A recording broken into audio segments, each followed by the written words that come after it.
అంతర్ముఖ ప్రాణాయామం. అది చేయంగా అసలు ఎట్లా ఉంటుందంటే శరీరం బాగయ్యేది ఓకే, కానీ జ్ఞానస్థితి బాగుంటుంది. ప్రయత్నం చేసుకోండి ప్రాణాయామంలో. దీనివల్ల మనకి ఇంత బెనిఫిట్ ఉంది.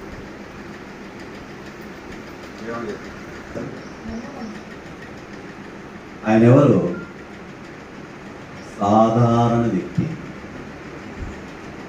మాటకారి. ఇంకా చెప్పాలంటే మంచి మాటకారి. రకరకాల కేసుల్లో జైలుకి వెళ్ళి వచ్చింది, అందరికీ తెలిసింది. జైలుకి వెళ్తే తెలియకుండా ఎలా ఉంటుంది? డేరా బాబా ఇంకా చాలా గొప్ప బాబా. ఆయన ప్రస్తుతం జైల్లోనే ఉన్నాడు. మరి ఈయన ఏ సాధన చేశాడు? ఏమీ చేయలేదు, ఏ గురువు లేదు. ఈయన ఏదో జాబ్ కూడా చేశాడు. నేను బాబానని ప్రకటించుకొని కరోనా టైంలో కూడా అంత జనాన్ని పిలుచుకున్నారు. అంటే అక్కడ ఆయన యొక్క గొప్పతనం కాదు, మన యొక్క. మరి ఎలాంటి వాటిని నమ్మాలో ఒకసారి ఆలోచించండి. అక్కడ ఎందుకు చనిపోయారు వాళ్ళు? ఆయన ప్రచారం ఏంటి తెలుసా?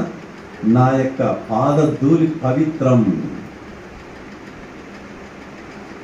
ఎలా నమ్ముతామండి మనం? అసలు మన నమ్మకాలు అలా పెట్టుకుంటే పాదధూళి పవిత్రం, నేనే దేవుణ్ణి. మరి మనము ఇంత జ్ఞానం ఉండి కూడా ఎలా నమ్ముతున్నారు? లక్షల మంది, ఒకరిద్దరి కాదు, లక్షల మంది. మరి ఆయన ఏమీ లేని స్థితి నుంచి ఈరోజు బాగా ఆశ్రమాలు అవన్నీ చాలా ఉన్నాయి కదా, అవన్నీ వదిలేయండి. ఆయన చివరిలో వెళ్ళేటప్పుడు పాదధూళి కోసం ఈ ప్రాకులాట అంట. ఆ పాదధూళికి వంగారు, వెనకల వచ్చి నిలబడ్డారు. 116 మంది ఆడవాళ్ళు, 7 మంది ఏమో పిల్లలు, మిగిలిన ఇద్దరేమో మగవాళ్ళు. చూడండి నమ్మకాలు అంటే ఎలా ఉన్నాయి. అలాంటి నమ్మకాలు పెట్టుకుంటే మన అజ్ఞానం అనేది ఎంత ఇదిగా ఉందో చూడండి. ఉండాలి, నమ్మకం ఉండాలి, కానీ ఎలాంటి నమ్మకాలు ఉండాలి? ఒక గొప్ప ప్రయత్నం చేస్తున్నాడు ఒక వ్యక్తి. నీ యొక్క నువ్వు చేసే పనిలో నీ యొక్క మానసిక స్థితి, నువ్వు చేసే విధానము, ఇవి ముఖ్యం.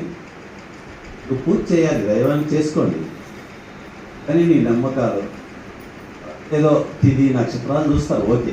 దాని వరకు న్యూమరాలజీ అని ఒకటి ఉంది, మీరు దీంట్లో టీవీ ఆన్ చేస్తే వస్తాయి బాగా. ఈ నెంబరు ఇది అలా, ఈ అక్షరం పెట్టుకోండి. శ్రావణి ఏం స్పెల్లింగ్ పెట్టాము? SASRAVANI, కరెక్టే కదా? SRAWAANI, శ్రావణి, కరెక్టా? అలా పేరు పెట్టుకోమన్నారంటే దానివల్ల బాగా జరుగుతుందట. సర్టిఫికెట్లు అది వచ్చింది. ఏమన్నది? ఇంకొక వ్యక్తి, మన అందరికీ తెలిసిన వ్యక్తి, 2 అక్షరాలతో పేరు పెట్టాడు. 10th క్లాస్ సర్టిఫికెట్ కట్టే వచ్చింది. దాంతో వాడి జీవితం మారిపోతుంది. దీన్ని ఏమనాలి మనం? సరే ఆలోచించండి. ఎక్కడో హైదరాబాద్లో కూర్చొని ఉంటారు, దాంట్లో ఫోన్ నెంబర్లు ఇస్తారు. కార్యక్రమం పెట్టుకునేటప్పుడు ఆ న్యూమరాలజీ వాళ్ళకి అడిగి ఇక్కడ చేసుకుంటున్నట్టు వాళ్ళు మన పులివిందుల్లోనే ఉన్నారు. ఫోన్ చేసి, కానీ న్యూమరాలజీ అంటే సంఖ్యాశాస్త్రం. అంటే మన యొక్క జీవితాన్ని ఎవరి చేతుల్లో పెడుతున్నామో ఒకసారి ఆలోచించండి. పిల్లవాళ్ళ గురించి దాంట్లో ఎక్కువ మంది ప్రశ్నలు అడుగుతూ ఉంటారు. అది నేను ఒకసారి చెప్పాను కదా, మా అబ్బాయికి మ్యారేజ్ గురించో ఏదో అడిగితే, ఈ అబ్బాయికి కుజదోషం ఉంది అని చెప్పారు.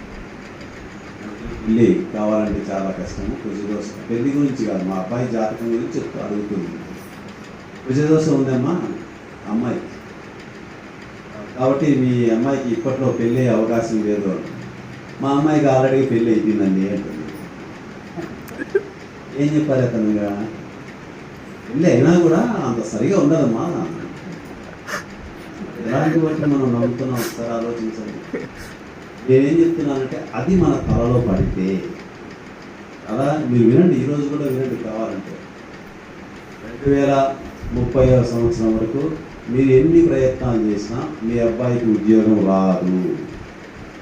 ఈ మాట ఎలా మనకు పనిచేస్తుందో ఒకసారి చెప్పండి. మనం ఎంత చేసుకుంటున్నా కూడా అది ఎప్పుడు లోపల మనకు పడుతూనే ఉంటుంది.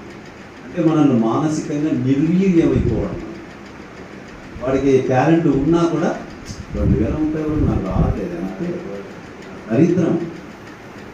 ఎవరు మన జీవితాన్ని సృష్టిస్తున్నారు చూసుకోండి. కాబట్టి నమ్మకాలను అప్డేట్ చేయండి. ఉండాలి నమ్మకం, కానీ ఎలాంటి నమ్మకాలు ఉండాలో అప్డేట్ చేయండి. ఇలాంటి వాటిలో మనం ఇరుక్కుంటే ఏమవుతామో చూడండి. అంటే మన చుట్టూనే జరుగుతున్న ఈ నమ్మకాలు ఇవన్నీ, నమ్మకం అయితే అవసరమే, కానీ ఇలాంటి నమ్మకాలతో జీవితాన్ని పాడు చేసుకోవద్దు. వాళ్ళ జీవితాలు 125 మంది పోతే ఎంత బాధాకరంగా సార్. ఇప్పటికీ ఎఫ్ఐఆర్లో అతని పేరు లేదట. మరి సీఎం ఎవరంటే ఆదిత్యనాథ్ యోగి. అసలు ఇన్నాళ్ళు ఆ బాబాని ఎందుకు పెట్టాడో అర్థం కావాలి.